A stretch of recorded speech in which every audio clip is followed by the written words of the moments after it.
The images of St. Louis baseball legends are painted on Busch Stadium's left field wall, honoring their retired uniform numbers and their inductions into the National Baseball Hall of Fame in Cooperstown, New York.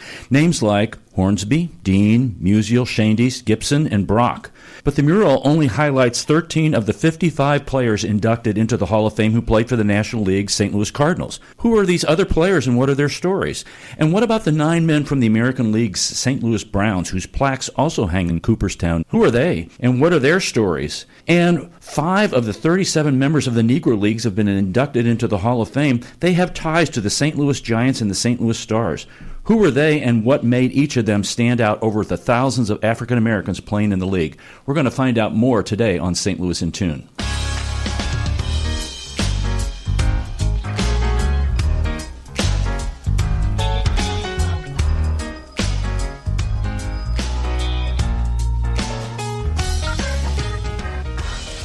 Welcome to St. Louis in Tune, and thank you for joining us for fresh perspectives on issues and events with experts, community leaders, and everyday people who make a difference in shaping our society and world.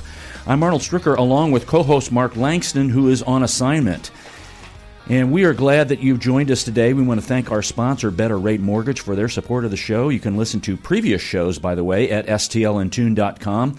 Please help us continue to grow by leaving a review on our website, stlintune.com, Apple Podcasts, or your preferred podcast platform. Our return to civility today is hold the door open and let a bunch of people go in front of you, especially if you're afraid of what is waiting for you inside. And I've never been scared about going into a place. I've held the door open for people, not because it was raining, but because it was a polite thing to do. And even if they got ahead of you in line, that's okay. Everybody's going to get through. Let's try to be civil, folks. Let's bring back some civility to our world because things are still a little crazy.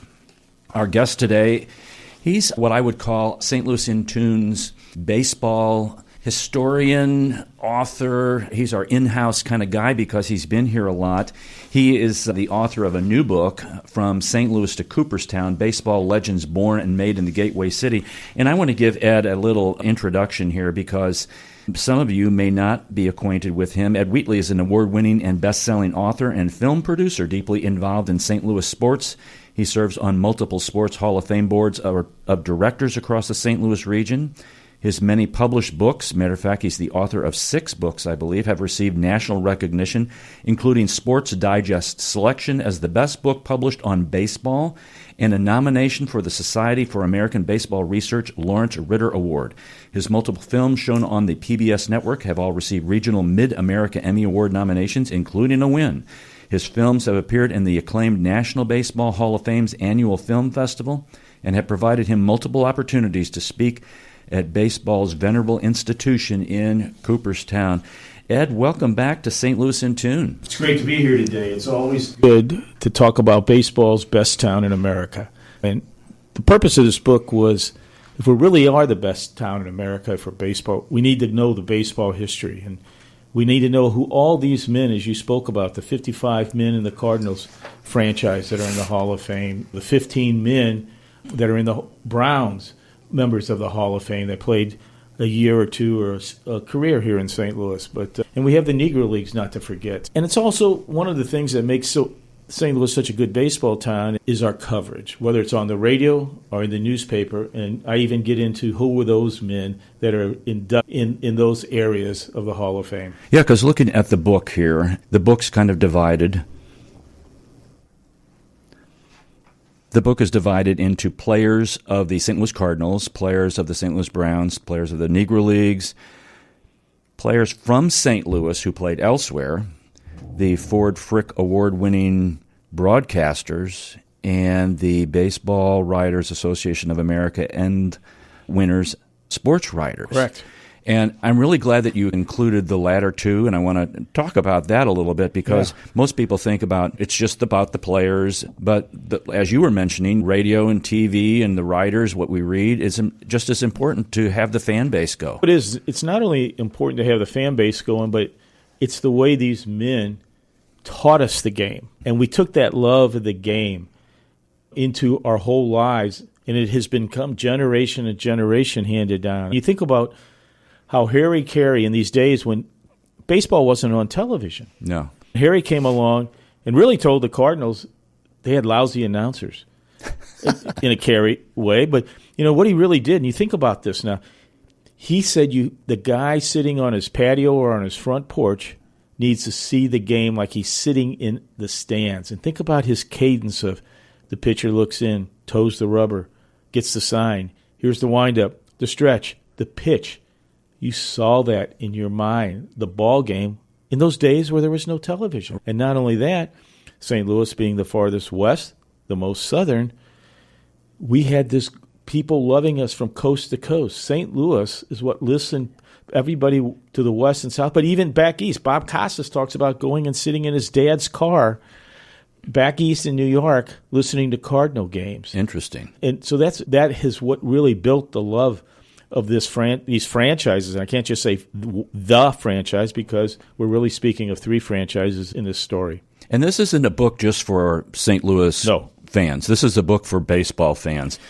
And as you were getting into that, you go into some biographies with some basic personal and professional stats, and I really like the nickname kind of thing. Yeah. But let's start with some of these well-known players that we know, the ones that are on the wall in left field, and then let's move to some of the maybe not so well-known names. Yeah, we all know the more recent ones like Ozzie and Gibson and Brock. And I go in and speak in a lot of schools, and you just got to kind of, holy cow, paraphrasing Harry Carey again, but you'll talk, and kids don't know who Stan Musial is. Here in St. Louis, one of the greatest ball players, Stan Musial, and we don't know about him in the schools, these young kids. It's not being passed down from the parents like we received it. They're not seeing baseball the way we saw it in the newspapers. It's being minimized. So it's important that we not only learn about those who have touched our lives, but go back to the early days of baseball. George Sisler, one of the greatest men ever to play the game. Ty Cobb called him the perfect player. 3 years in a row, his average was 400. And so who was Sisler? He was in that famous picture there in Cooperstown at the first induction in 1939 when they had him outside. But he played for the Browns. But because Baltimore has nothing to do with the Browns, there's nothing heralding him, and that's what we try to do in my books and also with the Browns fan club. But we should know all these people because there are the heroes we had, and these are the men who made us watch the game. They won pennants. Only the Yankees have more world championships than the Cardinals. So it's something that it is in St. Louis.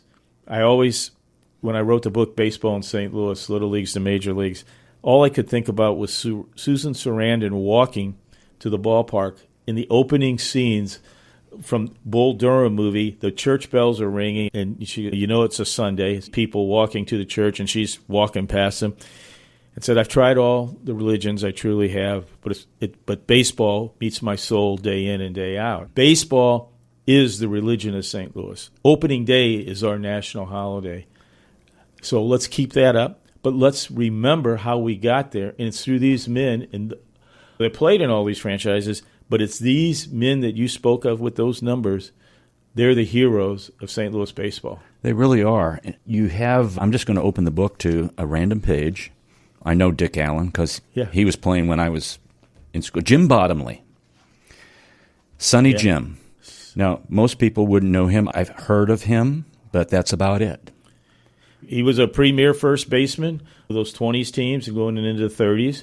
Yeah, he was very top hitter. He lost out a couple of MVPs because he had a guy named Rogers Hornsby to his right. But he was a key cog in those great pennants. He was one of the people that we got to remember that when Branch Rickey left the Browns and went over to the Cardinals and created the first minor league farm system for a major league team, because, see, in those days, what we would call the equivalent, they were just independent teams. They had no allegiance to the major league teams. People would go from them to the major leagues as free agents. Okay. And he said, no, I'm going to sign them all to contracts when they're playing down there, and I will develop them. I have an eye of talent. And that's how the Browns would not let him build that minor league system. The Cardinals, Sam Braden, had just bought the team and said, make me a winner. He does. World pennants in 26, 28, 30, 31, 34, 42, 43, 44, and 46. And it's because these men, we have all those pennants that I just rattled off. And Bottomley was one of the key players for those teams. And I didn't know Branch Rickey was a ball player himself. Oh, yes, he was. He was the worst catcher in Major League history. He holds the records for most steals against a catcher at 12 in a game. The Washington Post headline, which I have a copy of the headline, said, "To steal against Rickey, start running." But he was not a very good player, but he was a great he had could perceive talent and develop it, and he knew how to instruct it. But he's also, I don't want to say egomaniac, but he really believed he was the top of the pyramid. That's why he did well with the Cardinals and then had to leave because he didn't get along with the owner after all those years, and he went up to Brooklyn. We know the Jackie Robinson story. Didn't last very long in Brooklyn. Goes to Pittsburgh, and he's bounced around a bit. But wherever he went, whoever he touched, whether it was the Cardinals, whether it was the Brooklyn Dodgers, and Jackie Robinson, he is the man who developed Roberto Clemente and brought him those teams to Pittsburgh. Wow, didn't know that. As you're talking about this, I'm thinking, do you know which position has pushed forward the most managers?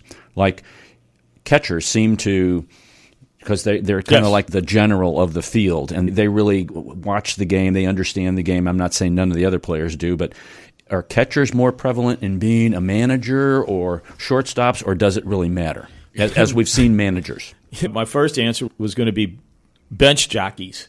That's true. And I say that even though catchers are a high product because they understand. They're in every play of the game. They are kind of like the quarterback out on the field looking, watching. Yachty is a good example. They trust, they believe. But if you look at a lot of the really good managers, the great managers, bench jockeys are right because they sat there. Think of all the bench jockeys on the Yankees that sat there between innings of the whole game, from a Billy Martin and all those players that watched Casey Stengel and then went off in their careers developing other teams. The good players, like a Babe Ruth, always wanted to manage.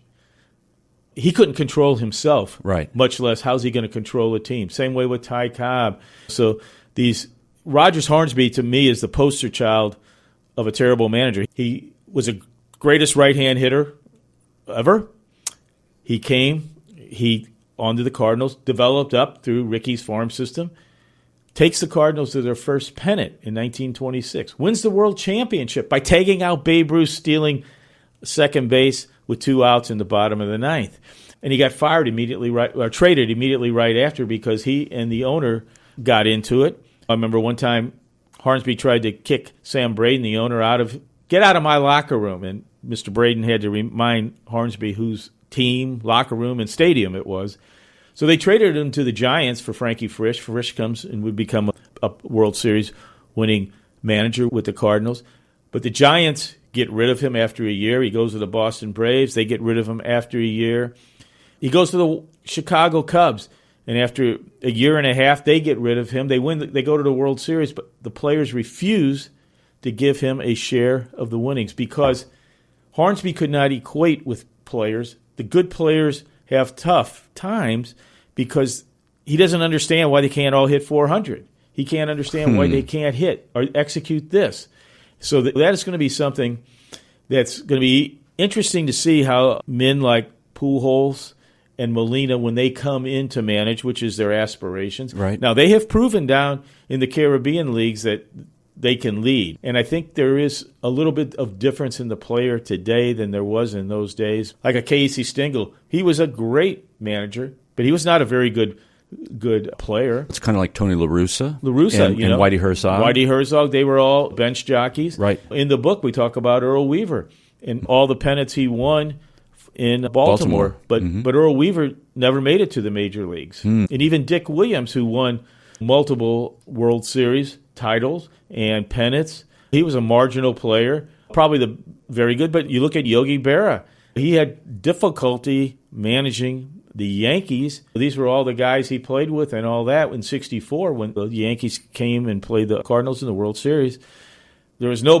better person who came from St. Louis than Yogi Berra. He knew the game better than anyone, but yet it was difficult for him to manage. He did better when he got the rebound with the Mets in the early 70s and 73, but it was always a tough thing for him because he was just the likable kind of guy, a buddy, and you got to be strict. Right. They're not producing, you got to push. Really, catchers are probably the foremost, and I think about all the catchers throughout there that are in the Hall of Fame, played for these St. Louis teams, going back all the way to Peckinpah and all this. But it's still the bench jockey's the best answer. That's a really good answer. This is Arnold Stricker with Mark Langston of St. Louis in Tune. We're talking to Ed Wheatley about his new book. And, Ed, it's From St. Louis to Cooperstown, Baseball Legends Born and Made in the Gateway City. I'm just going to throw some names out here. I'm not trying to put you on the spot here. Kid Nichols, Charles Nichols. Folks, a lot of these folks you never heard of. Dazzy Vance. Kid Nichols. He won 30 games 7 times. What? Yeah. He was a great pitcher in those early years of baseball. Kind of had some personality issues that would get him in trouble. But I think I want to put this into perspective of this book. There's 346 individuals in Cooperstown, the Hall of Fame. Okay. 345 men and 1 woman. Do you know who the woman is? She was instrumental in the Negro Leagues, correct? Yes.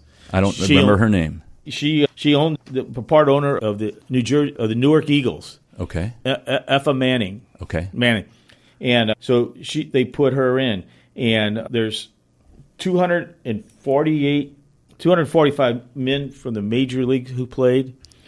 There's 28 men from the Negro Leagues, 23 managers, 10 umpires, and there are 40 recognized for their contributions to the game, owners and things like that, like Effa Manley was. But the thing that's the most interesting is of all the inductions that have taken place, and the first class was in 1936. They had the first induction in 1939 there in Cooperstown. Since all those inductions, not every year there's not an induction. I think there's 8 years there wasn't, and there was just one recently. But over 50% of those inductions have contained one of the men in the book. So over 50% of the inductions has someone with a roots to St. Louis. And 21% of the men inducted have roots to St. Louis. That's over one out of every 5 people in the Hall of Fame has a tie to St. Louis. And you think about it, there's 30 cities playing ball, and 1 out of every 5 is in St. Louis, which goes back to why St. Louis has this huge tradition, next to the Yankees of World Series. It's because we had such great players, and that's what we need to know about them and document them. You mentioned something before we even got on the air that I thought was fascinating about the number of players who have ever played baseball, professional baseball, in the major leagues. Yeah. And would you expound on that for our listeners, because they weren't privy to that conversation before we started recording? You know, what I was talking about is everybody thinks they can make their child a $40 million baseball player per year, and you see all these young kids playing. Major League Baseball has combined with the Negro Leagues now, but if you just start at the Major League Baseball level, they just crossed the 20,000th player to play in the Major Leagues since the Major Leagues were formed as the National League in 1876. So there's just over 20,000 men who've crossed the white line, and 27% of them are less than 25 games played. That tells you how hard it is. That does not fill the bottom bowl of Busch Stadium. And we're just talking Major League, not minor leagues. We're just talking Major League, not minor leagues. No, I mean, there's thousands. The minor league, to put it in perspective, compared to today, now we got colleges today, but like in the 50s, the Brooklyn Dodgers had 26 minor league clubs. The Yankees had 24. Even the lowly Browns had 18. Wow. That is, so many men would go and play a year or two. Could they make it or not? But unfortunately, when I wrote some of these books, I talked to a lot of these men who didn't make it. From little leagues to major leagues, they'd give me their scrapbooks and whatever. The Yankees would come in and flood St. Louis big time.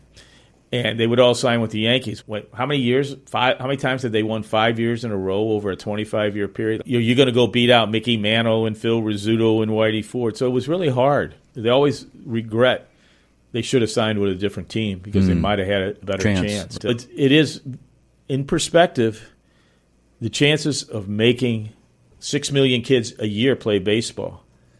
And since 1876, and we're coming up on that 150th anniversary of 1876, and just over 20,000 men have played in the major leagues. That was really surprising to me when you mentioned that. Yeah. I would have thought way more than that. No. And the fact that, 27% only played? Less than 25 games. Think about all the September call-ups that you never hear again. All these guys who come up, play a few innings in September, you never hear from them again. And they're gone. And there's a good case in point of one of the gentlemen in this book. He's in the Hall of Fame, but he only played one game in the major leagues. And in that one game, he came in, he played 2 innings. First ball hit to him, air. He gets one bat in the 2 innings, strikes out on 3 pitches. Yet, I go back to the bench jockey. He became a great manager and is inducted into the Hall of Fame as a longtime manager of the Dodgers, Walter Alston. Oh. But his one game in the major leagues, one and only, happened here as a St. Louis Cardinal. He was manager when Don Drysdale and Sandy Koufax. He was manager back in Brooklyn, too. Right, yeah. He went west with the Brooklyn Dodgers to Los Angeles, and he was over like all those great teams of the Dodgers in those early 60s. It's those little stories like that you have that make your books stand out on the bookshelf of baseball. And as going back to Harry Carey once more, when I do research, all of a sudden my wife hears me, holy cow! We all remember in 1974, April 1974, when we watched Hank Aaron take that trophy away of career all-time home run record from Babe Ruth. But did you know who held it for over a quarter century before Babe Ruth was the career all-time? It's in the book. It's in the book because he has roots to St. Louis. Right. For over 25 years, he was the all-time home run king in Major League Baseball. And it's these nuggets. People say, who's it? I say, buy the book. But it is. Jackie Robinson, I mentioned him with a Branch Rickey before, but the Latin Jackie Robinson. Who was the Latin Jackie Robinson? He came out of the Caribbean leagues, went to the Negro Leagues, came up here, played 5 decades in Major League Baseball. He actually played for 5 decades. I'll throw him out just in the honor of that. He's the Latin Jackie Robinson. Minnie Minoso. Mm-hmm. And Minoso was a great player with the Cleveland Indians, the White Sox. He has multiple Golden Gloves at different positions. He was part of that inaugural Golden Glove class of 1957. But he came to St. Louis in 1962. He was going to be this veteran presence following Stan Musial. But he crashed his head, broke his skull, and then wrist when he fell at Sportsman's Park. And so his time was short here in St. Louis because he was basically out the season, and they weren't sure. A broken wrist is usually a couple of years to get your strength back and all that. He was more at the tail end. But he went back to coaching with the White Sox, and in the 70s, Bill Veeck activated him in September, and in the 80s he got activated in September as well. In the 70s games, he played multiple. He did get some hits, but in the 80s he never did. But he did play over 5 decades. That's crazy. That's totally crazy. But that's baseball trivia. That is baseball trivia, and those are the kinds of things we're going to take a little break, and we're going to get more of from Ed Wheatley, who's our guest. This is Arnold Stricker with Mark Langston of St. Louis in Tune. Don't go away.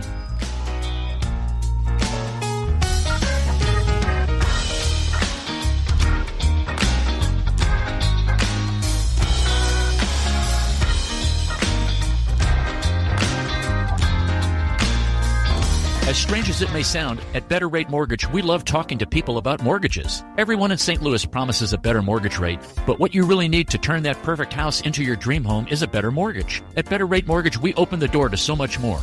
So where are you in the home buying process? Researching? Maybe wondering how much you can afford? House hunting? Get a pre-approval from Better Rate Mortgage. Ready to buy. Our team is ready to make your mortgage process fast and easy. Whether you're purchasing your first home or taking cash out to make your dream home even dreamier, our door is open. Come on in and get started today. We'll show you how. Call Sean directly at 314-375-3293 or online at betterratemortgage.com. Remember, at Better Rate Mortgage, a better rate is just the beginning. BetterRateMortgage.com. NMLS ID 401335, an equal housing lender. This is Arnold Stricker of St. Louis in Tune on behalf of the Dred Scott Heritage Foundation. In 1857, the Dred Scott decision was a major legal event and catalyst that contributed to the Civil War. The decision declared that Dred Scott could not be free because he was not a citizen. The 14th Amendment, also called the Dred Scott Amendment, granted citizenship to all born or naturalized here in our country and was intended to overturn the U.S. Supreme Court decision on July 9, 1868. The Dred Scott Heritage Foundation is requesting a commemorative stamp to be issued from the U.S. Postal Service to recognize and remember the heritage of this amendment by issuing a stamp with the likeness of the man Dred Scott. But we need your support and the support of thousands of people who would like to see this happen. To achieve this goal, we ask you to download, sign, and share the one-page petition with others. To find the petition, please go to dredscottlives.org and click on the Dred Scott Petition Drive on the right side of the page. On behalf of the Dred Scott Heritage Foundation, this has been Arnold Stricker of St. Louis in Tune.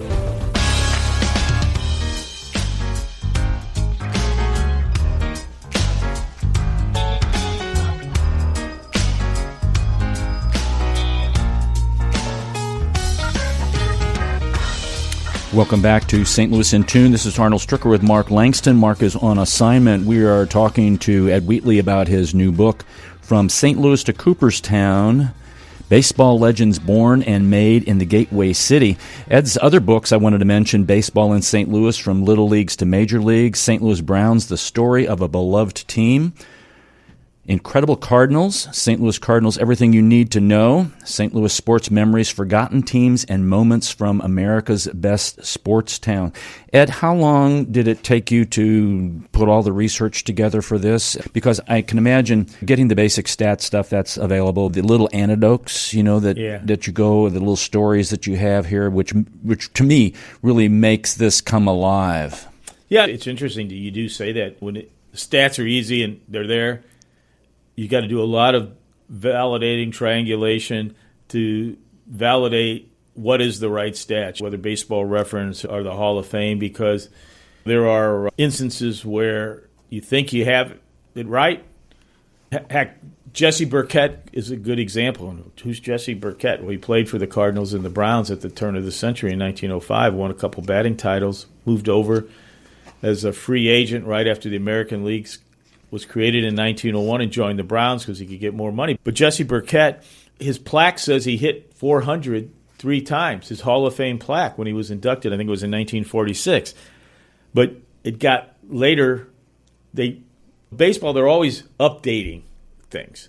And they updated, and he went down to 396. He's got this plaque up in Cooperstown says he hit 403 times, but he only hit 402 times when you look at it today because they restated 2 games that he played in. Do they go back and change the plaque, or do they leave the plaque? They've not changed the plaque, no. And really? I noted that it's there. So those are interesting. There was, depending on where you look, there was this infamous batting title between Ty Cobb and Napoleon Lajoie of the Indians and the Cleveland, and people had this disregard for Cobb because he always kept winning and his surly personality. But from what I've really researched and studied and talked to people, Ty Cobb was not that mean of a guy or bad. There was a book that came out, and then the Tommy Lee Jones movie really shaded his character. And they had this, everybody wanted to have Cobb not win again. And there was a time here in St. Louis,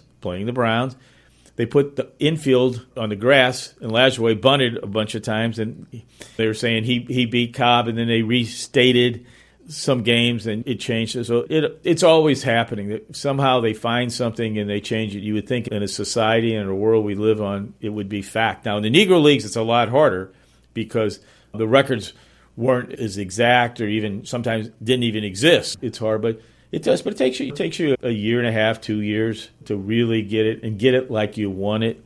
And you look for those special stories because in all these books you look, how's mine going to be different? How's mine going to be better? But how's it going to stand out from other books? Right, so that it's just not the same old thing. Why would I want to read that? Because I've read all these others. The thing about this is different. There's all these people you've never heard of, but they had time here in St. Louis, and they are in the Hall of Fame.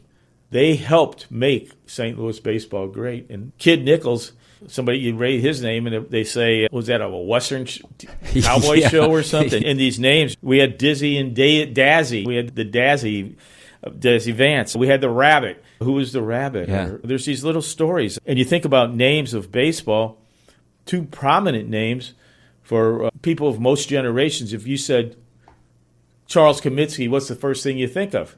Comiskey Field. Comiskey Field in Chicago. And he would eventually own the White Sox. Own the White Sox. He played before and was a decent player, and he spent time here in St. Louis. The same way if I say Clark Griffith, what do you think? Griffith Stadium in Washington, D.C. He was a very good pitcher before he bought and owned for decades the Washington Senators. But he actually had he had a better playing career than he did an owner career because the Senators, weren't that good. But all these things, they have time. We talked about the home run king before Babe Ruth. And still today, he wasn't really a home run hitter. I think he had 75 in his whole Major League career, but he holds the record for inside the park home runs.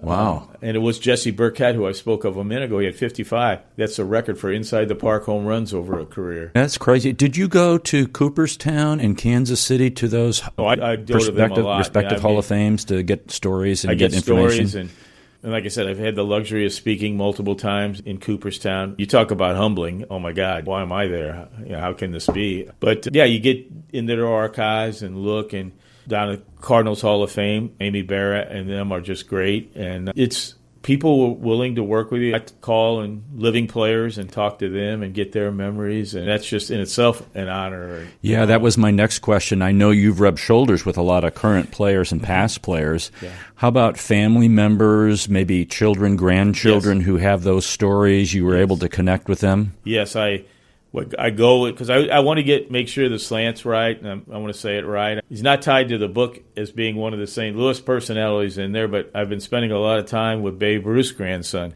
working on a little project here, and actually he will be coming to our St. Louis Browns annual luncheon on August 25th at the Missouri Athletic Club. Do a little commercial about that Browns luncheon. Yeah, you're saving the memory of the St. Louis Browns for history here. The St. Louis Browns legacy, and that's important for two reasons.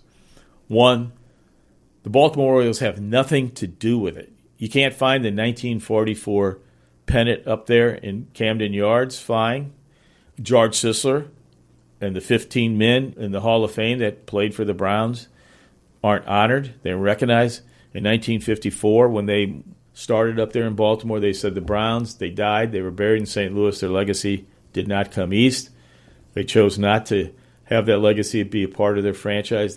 See, Baltimore got kicked in the teeth as well in 1903. They were in the original class of the American League in 1901. But in 1903, just like the Browns were not in the original class of 1901, they were the Milwaukee Brewers, and they were moved to St. Louis, the largest city in the country, in 1902.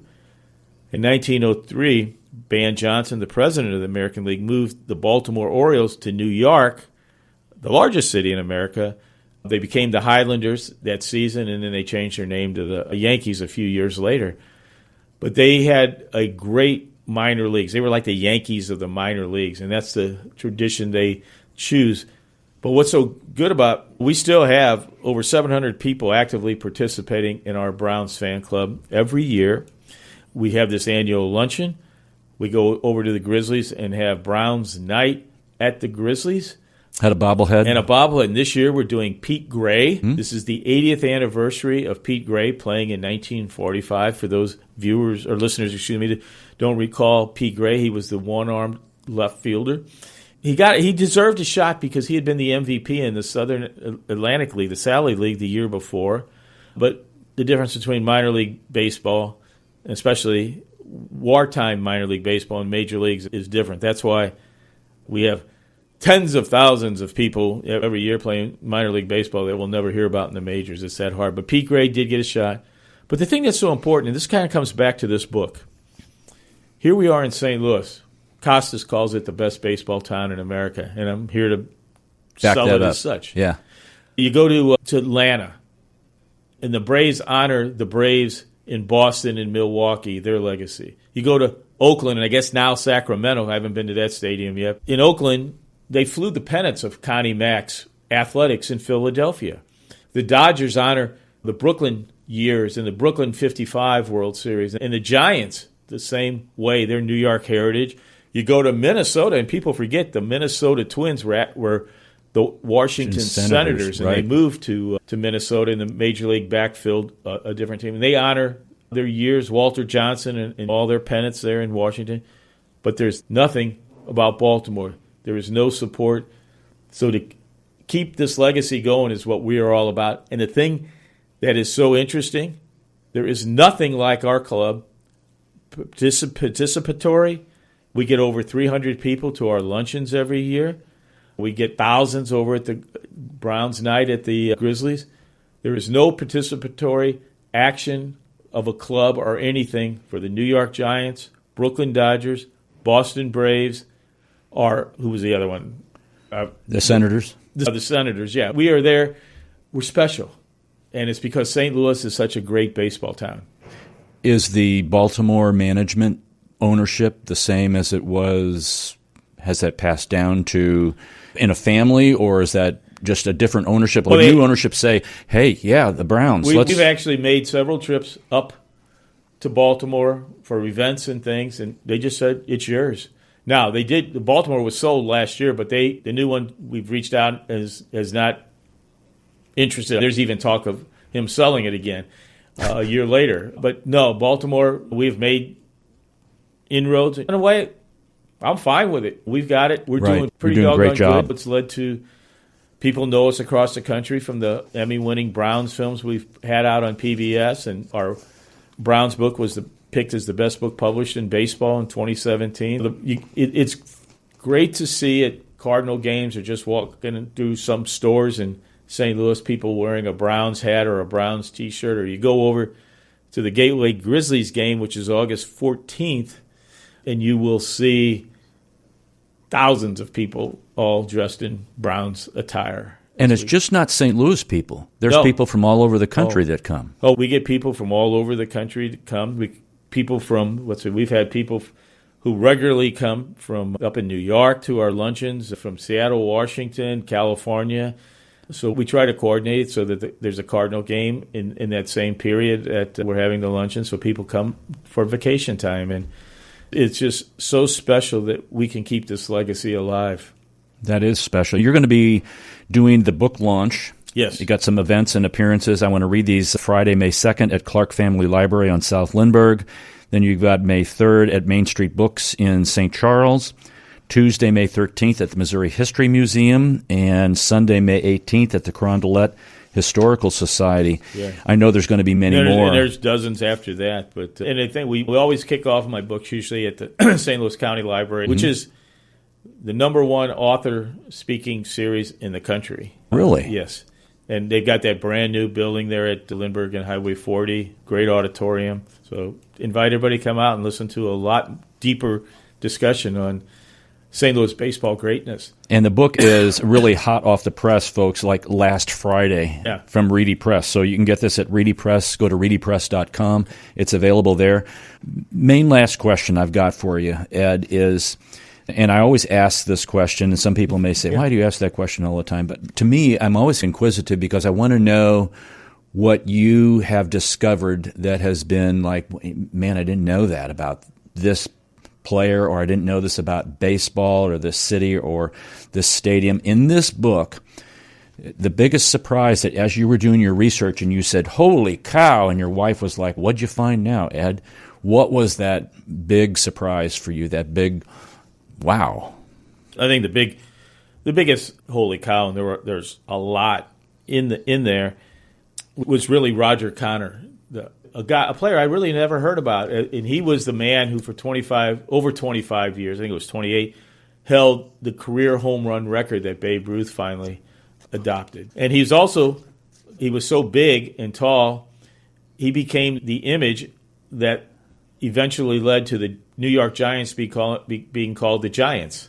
So there's another backstory to that. But Roger Connor, I remember watching the Hank Aaron countdown to 7:15, and it had never been brought up. Never, ever. No. And he is not one that I can't tell you how many times I've been through the Cardinals Hall of Fame. It just never jumped out at me. There's all the little quirky stories, you always heard about Ernie Banks, never played in the World Series, and a gentleman by the name of Bobby Wallace, played for the Cardinals and then the Browns. There's 66 men who played for the Browns and Cardinals, and 6 of them, there's all 15 of the Hall of Famers of the Browns are in the book. We only have 9 under the section of Browns because the others are covered as their time in the Cardinals. And that's also kind of like they always had their better years with the Cardinals and they were on their down years when they got to the Browns because they didn't want to leave St. Louis. But what would have happened if it was the other way around? But so it's hard to just say one, but that is probably why did I not know that? Maybe because he was born in 1857. Yeah. I'm reading right now. He died in 1931, but he played with the Browns in 1897. He was a National League champion twice, National League batting leader, RBI leader, and 6'3", 220. And back then, that was huge. That was big. And one thing to say there right there when he said he played for the Browns there in the 1890s, that's one of the biggest kind of the term Browns is like a cat with 9 lives in St. Louis baseball because there was 1876. See, St. Louis has had 4 major league teams. 1876 and 77, they were the St. Louis Browns Stockings. They got kicked out of the league for gambling and game-fixing issues, which was prevalent in those days, but they got kicked out.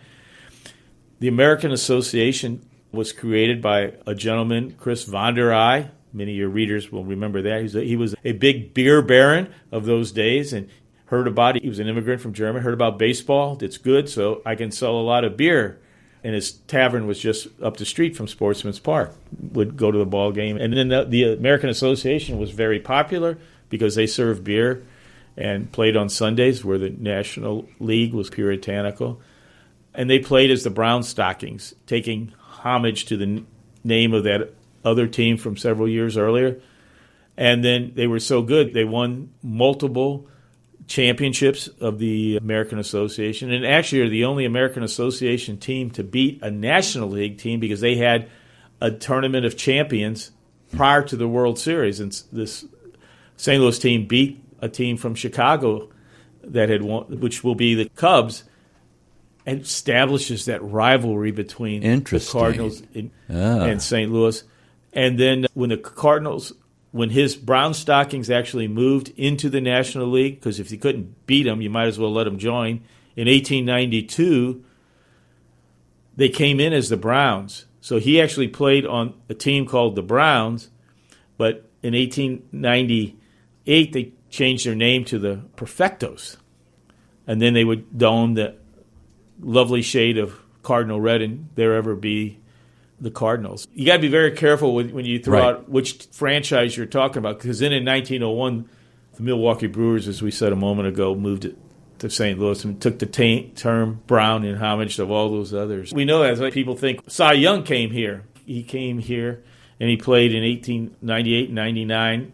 He played for the Perfectos, and then they changed their name to the Cardinals and things, and he won 46 of his 511 games here in St. Louis. People don't know that Cy Young was a key part of St. Louis baseball history. See, folks, this is why you need to get this book and Ed's other books because, and this is why he's our resident baseball historian expert.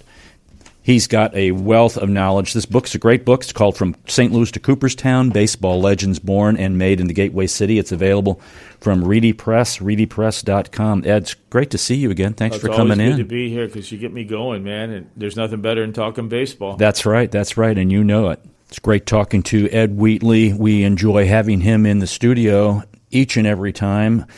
Even when he doesn't have a book out, it's great to just pick his brain about what's going on with baseball, not only here in St. Louis, but across the United States.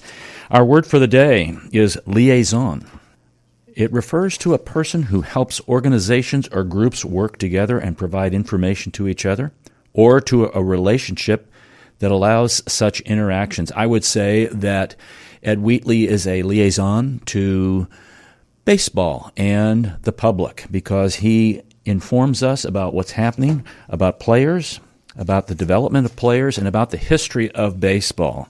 So just to close out the show with a few funnies for you folks. Finally, my winter fat is gone. Now I have spring rolls. Just helped my neighbor bury a rolled-up carpet in the woods. Her boyfriend would have done it, but he's out of town.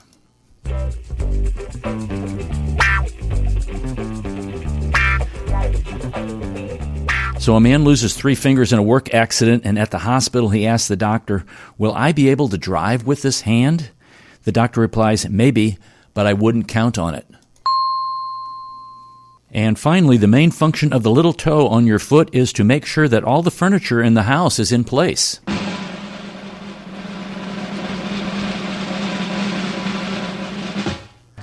That's all for this hour. Thanks for listening. If you've enjoyed this episode, you can listen to additional shows at stluntune.com. Consider leaving a review on our website, Apple Podcasts, Podchaser, or your preferred podcast platform. Your feedback helps us reach more listeners and continue to grow. I want to thank Bob Berthasell for our theme music, our guest Ed Wheatley, co-host Mark Langston, who's on assignment, and we thank you for being a part of our community of curious minds. St. Louis in Tune is a production of Motif Media Group and the U.S. Radio Network. Remember to keep seeking, keep learning, walk worthy, and let your light shine. For St. Louis in Tune, I'm Arnold Stricker.